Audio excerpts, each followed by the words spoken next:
Boa tarde a todos. Antes de tudo, gostaria de parabenizar todos os palestrantes.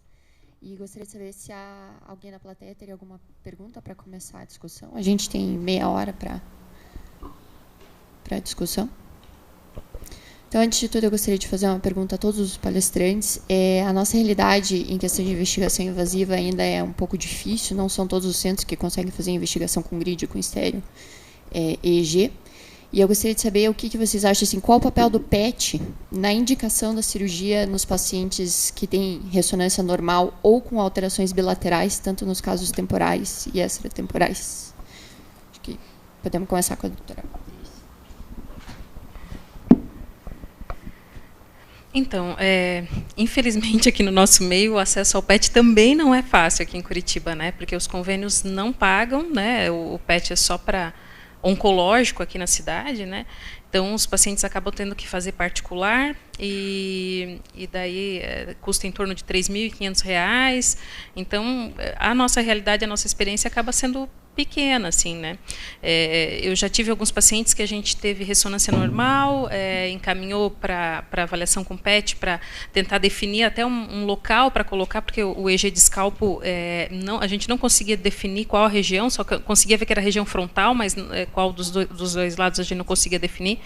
E o PET não nos ajudou, o PET veio normal também. Essa paciente acabou evoluindo para a colocação de VNS, né?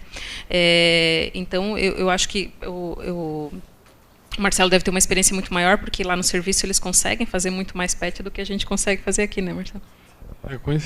Coincidentemente, a gente não tem um aparelho no nosso hospital, mas tem na cidade e a gente já tem estabelecido um convênio, então a gente consegue para todos os pacientes que a gente quer, porque a gente acaba... Óbvio que o paciente, como você falou, o paciente típico, a gente não precisa fazer. O que eu acho, em termos gerais, é que ele é basicamente mais uma informação para ajudar a gente. Não é definidora de maneira alguma, né? Muitas vezes eu acho que ele tem uma sensibilidade um pouquinho maior do que o SPECT realmente. Porque nós temos alguns casos, eu consigo me lembrar de alguns casos que a gente não... A perfusão do SPECT não tinha muita alteração, não tinha definido lateralização, e com o PET a gente conseguiu um pouco mais, né? E aí, associando aos achados de vídeo EG e tudo mais, ele acabou auxiliando, sim. Mas eu acho que ele tem só isso. Na verdade, ele dá aquele auxílio a mais, né? Acho que no serviço de vocês têm a possibilidade de fazer investigação invasiva com grid, subdural, né? Temos também. Mas vocês indicariam uma ressecção baseada no... Por exemplo, alteração bilateral na ressonância, o eletro, talvez puxando um pouquinho mais para um lado, mas também não 100% fidedigno, e o PET vem unilateral. Vocês ressecam um lado ou não? Então, a gente deveria se basear, na verdade, em dados de literatura, né? A gente, na verdade, se for um caso desse, só o PET for o único definidor, a gente vai para a avaliação invasiva. Porque a gente se consegue, né? A gente consegue fazer a avaliação sem... A gente não faz tanto, mas consegue fazer, né? Mas eu não sei. Na verdade, eu não sei nem dizer se tem algum estudo na literatura que fez esse tipo de comparação. Bruno, da Santa Casa de Belo Horizonte. A gente tem agora a sequência de 32 PETs para paciente com epilepsia de lobo temporal, todos adultos, a gente não fez nem criança. O resultado nosso é que o PET ajuda muito pouco. A gente tem um caso que tinha um vídeo direita, ressonância normal, um PET direita e que teve um resultado muito bom, mas no comparativo o mais frequente é o PET normal e o paciente com esclerose clara na ressonância, um vídeo localizatório claro e o PET normal. Então o PET, tem que lembrar que a tomografia, o nosso PET é PET-CT, a resolução não é, por exemplo, achar uma área extratemporal num ATC é muito difícil, o PET vai dar uma coisa muito difusa. Então, assim, não eu acho, o que vai resolver o problema da localização, não. Pois opinião bem sincera, eu acho que não deve se restringir devido às dificuldades técnicas. Claro, limitam, mas tentar buscar desenvolver, eu acho, o estereogênio. Eu tenho visto, não cheguei faz muito tempo de volta, mas tem só uma empresa que comercializa os eletrodos, e daí põe o preço uniqueno. Isso limita, mas acho que não não deveria ficar refém disso, tentar de outras formas, porque eles podem, tem vários centros, até no Canadá, que são centros de referência, ou nos Estados Unidos, eles próprios fazem os eletrodos. Então, e não é algo tão complexo, não é uma prótese que é implantada que fica. Entende? Eu acho que a gente podia tentar trocar figurinha depois e pegar essa receita. A gente tem centros de tecnologia associados às universidades e começar a desenvolver o StereoG, porque é uma ferramenta, a gente usava muito, assim, claro, tem o tempo de implementação, precisão, etc. Tal, mas ela é bem segura, com muito poucas complicações. E só o fato de você poder evitar a colocação dos grids subdurais, né, isso já diminui muito a morbidade, a gente observava. E quanto ao PET, a gente fazia de rotina, assim, lá daí, não sei te dizer. Então, sendo que eu fiquei, eles faziam tanto grid quanto esteroide. Na verdade, eles acabavam indo para o grid quando a suspeita da epilepsia era um foco mais cortical, área eloquente. Quando eles iam para esteroide quando era ínsula, alguma coisa mais profunda. No começo, eles estavam tendo um pouco de dificuldade para fazer a parte de estimulação cerebral com o estéreo-EEG. Então, quando precisava fazer estimulação, eles iam para o grid. Mas, no final, eles também já estavam fazendo estimulação cerebral com o estéreo-EEG. Mas, como você falou, o problema é que aqui, hoje em dia, a gente ainda não consegue isso. Lá em Cleveland, eles faziam os próprios eletrodos. Até onde eu sei, não é uma coisa muito complexa, é um silicone com contato e fio. Então, eu acho que é alguma coisa que não deve ser tão difícil de se desenvolver. Mas o que a gente está esbarrando é que tem muito paciente nosso que tem uma ressonância ou bilateral ou não tem alteração de ressonância, que a gente não consegue fazer muito mais coisa, porque a gente não consegue fazer monitorização invasiva, e esses pacientes às vezes acabam indo para IVNS ou alguma outra terapia de modulação, que os resultados ainda não são tão bons quanto uma cirurgia ressectiva, né? E acho que é a experiência de todo mundo. A gente aqui tem uma pouca experiência com PET, realmente, mas o PET também não ajuda muito a tomar decisões. O que o senhor acha, doutor? Não, eu queria... não, concordo plenamente. Devo ter acompanhado pacientes que tenham feito PET, talvez uns 30 ou 40 casos. O PET, nunca me lembro do PET ter ajudado. Pacientes, inclusive, que tiveram crises durante o exame, mas era tudo focal. A ressonância era focal, o eletro era focal, aí não ajudava, entendeu? Então, quando precisava realmente, não ajudava. Eu concordo plenamente com o que você falou, que tem que fazer uma invasiva para ver se realmente... Então, o eletrodo nos Estados Unidos é caro também, né? O eletrodo lá custa uns $800, o eletrodo da empresa, né? Mas é que lá em Cleveland eles... E tem a segunda questão, que é da implantação, porque os grandes serviços de estéreo-EEG estão usando um robô já, né? Que também é outra coisa... Pelo menos lá em Cleveland, eu estive lá também faz um mês mais ou menos. A gente só usa com robô. Aqui a gente ainda faz com estereotaxia, da maneira antiga. Não que seja ruim, mas demora um pouco mais, a precisão é um pouco menor, né? Eu vi os casos de lá e nossos deles são bem melhores, né? Eles colocam, sei lá, 20 eletrodos em 2 horas, né? Se a gente for colocar 20 eletrodos, fica quase o dia inteiro. O problema é que demora 2 horas só para arrumar o robô e começar a cirurgia.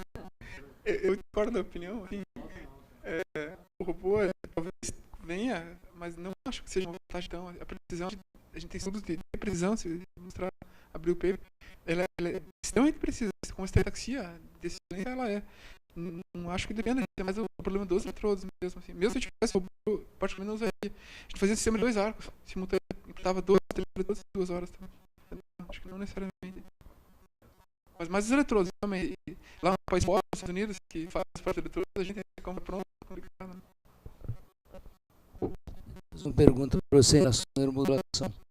Você acha qual que é a neuromodulação mais eficaz para a epilepsia? Porque hoje está com tanta novidade, isso aí está no auge e tudo, né?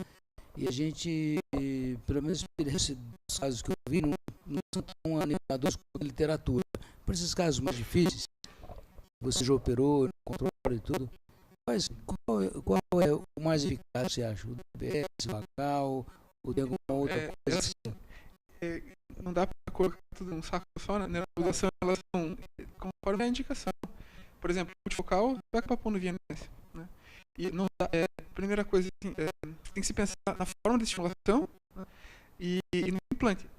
Claro que a gente começa com o VNS, que é no pescoço, e coloca um eletrodo cerebral profundo, né? Daí o paciente, por exemplo, epilepsia multifocal, refratária VNS, aí você pode lançar a mão num núcleo talâmico anterior bilateral, DBS, por exemplo. Epilepsia temporal, eu iria para o núcleo anterior do tálamo, que é o que mais se tem. Mas qual que é o resultado? Eu penso que tem em 1, em 2, mantém com esses casos que você faz, por exemplo, TBS. Qual que é o resultado? Você colocou ali 55%. Melhora. De melhora 50% das crises. Melhora, né? É. Melhora. Não é, sem crise não vai ter, num caso como Não, não, nem se compara. Claro, assim, nem se compara a neuromodulação com a cirurgia ressectiva. Justamente esse é o enfoque da investigação para ressecar. Nesses pacientes, geralmente aqueles pacientes que você não tem mais o que ofertar. Então você acaba indo para as terapias alternativas como a neuromodulação. Né? O que eu apresentei ali é que ao cabo de 2 anos vai melhorando a eficácia. Né? Eram 56% de respondedores com 54% de melhora de crise. Na estimulação talâmica anterior, que é a que pode ser, digamos assim, diminuição da frequência de crise. 4 crises por dia, para ter uma por semana. Diminuição em 56% da frequência de crise, no caso, digamos assim. É uma coisa parcial, paliativa, é nesse sentido. Assim. E a estimulação vagal? Ela vai entre 40 e 60 também. Geralmente são casos diferenciados. Você não vai para uma estimulação talâmica antes de passar pela vagal. Não, isso entendeu? Então é mais ou menos esse o raciocínio assim, que até onde eu vejo, e a maioria dos autores. A gente vai do menos invasivo para o mais invasivo, e conforme a patologia se é localizada ou não. Agora, em relação a essas, o que eu tenho experiência é com um pouco de hipocampal e talâmica. Mas estimulação responsiva foi provada agora em 2013, inclusive. No mundo se tem muito pouca experiência. E a indicação daí é outra. A epilepsia, por exemplo, 2 focos. E a área que você não pode ressecar. Porque uma coisa é estimular o foco epileptogênico, outra coisa é aumentar a refratariedade do sistema como um todo. Como o tálamo e como o VNS, que utilizando as projeções do locus ceruleus, o locus ceruleus tem projeção para o resto do cérebro, se pensar a partir dos núcleos intralaminares do tálamo, etc. Então, o approach depende do paciente e do menos invasivo para o mais invasivo, eu colocaria dessa forma, assim, com um reforço na terapia talâmica anterior. A estimulação talâmica anterior. 2 perguntas. A primeira...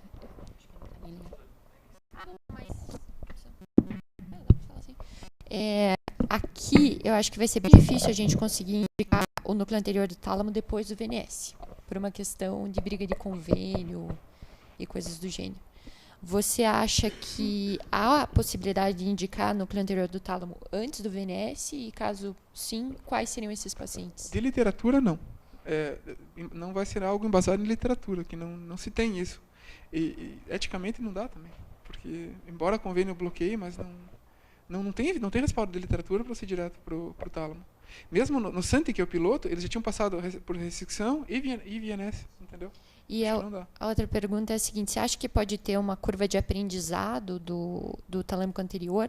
Eu não sei se eles já publicaram, mas eu sei que tem o pessoal da Finlândia que participou do Santi, que eles dizem que os resultados deles estão chegando agora a 80%, se não me engano. Eu sei também que está tendo melhores. Eu não sei se eles chegaram a publicar, eu não sei se isso depende de tempo de segmento ou de learning curve, talvez, mas... De tudo um pouco, na verdade. Geralmente o estudo é feito amplo, como o Santi, estimulou-se de todos os lobos para descobrir que funciona melhor para o temporal, né? Pensando na fisiopatologia.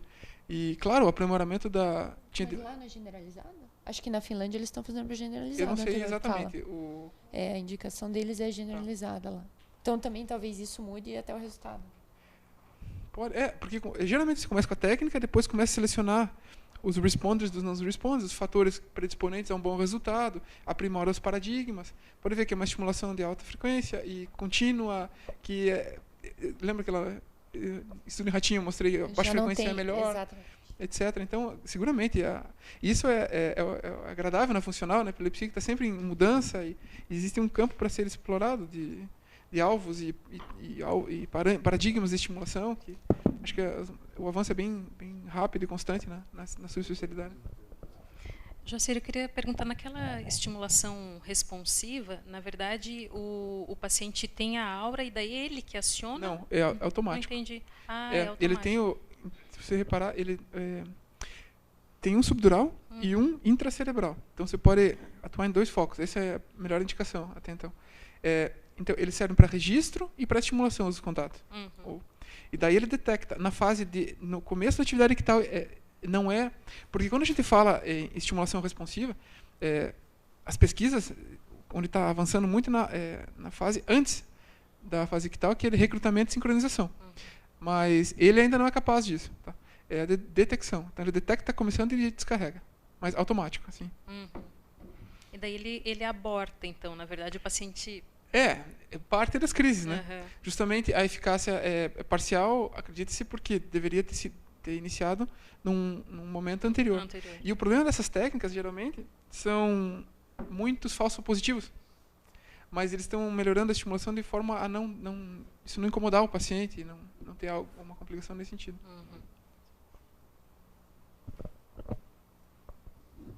Mais alguma pergunta?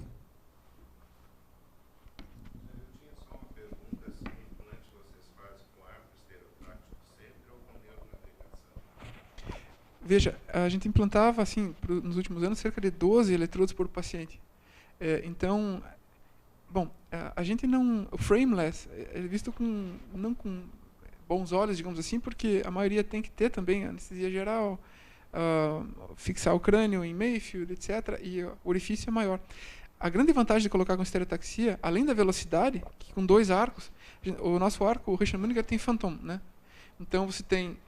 Enquanto um arco está sendo ajustado as coordenadas, o outro está implantando. São 2 simultâneos. Então, isso agiliza bastante o processo. E, além disso, a incisão... Não tem incisão. É só um piquezinho com a lâmina 11 e coloca o parafuso, o bolt no crânio, oco, e coloca o eletrodo por ali. Então, ela fica sem incisão. E com a neonavegação, seria mais lento, seria mais invasivo. E a precisão... Se alguém me mostrar um estudo bem conduzido que o neuronavegador é melhor que o arco estereotáxico, eu paro de fazer estereotaxia. Né?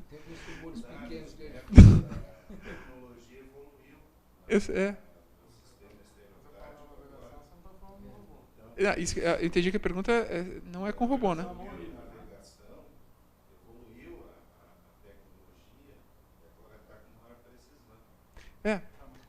braço do robô, eu acho, porque a mão livre, a precisão, também não sei se tem algum estudo, mas eu imagino que seja a precisão bem menor.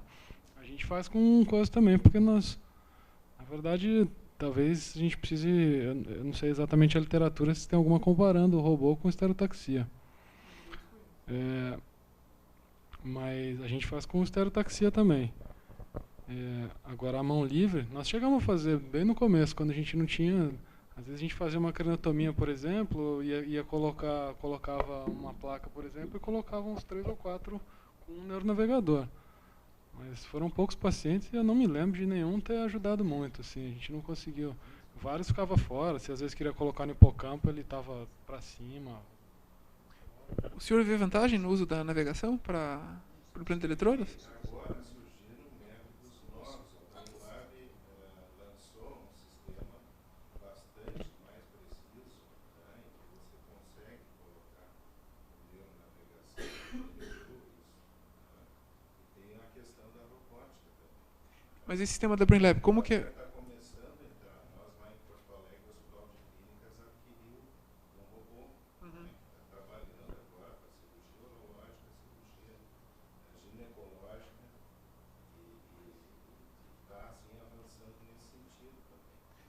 Como que é esse sistema da BrainLab? Como que é feito o acesso ao crânio? É percutâneo também? Eu acho que é igual de biópsia, né? Obrigado pelo comentário, vou ver também com atenção.